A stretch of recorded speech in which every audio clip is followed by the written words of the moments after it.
Flashing light on your Ninja Blast? Here's what it means. If your Ninja Blast is flashing a weird light and won't work, here's what each one actually means and how to fix it. 1. Flashing white light. This means the cup isn't aligned with the base. Remove the vessel, line up the arrows on the cup and motor base, and twist until it clicks. The white light should stop once it's properly locked in. 2. Flashing orange light. There's either a jammed blade or the motor has overheated. Check the blade area for frozen chunks or debris and clear it out. Then let the unit rest for at least 15 minutes to cool down.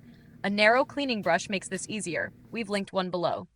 3. Flashing green light. Good news, this just means it's charging. Once the light turns solid green, the battery is full and ready to use.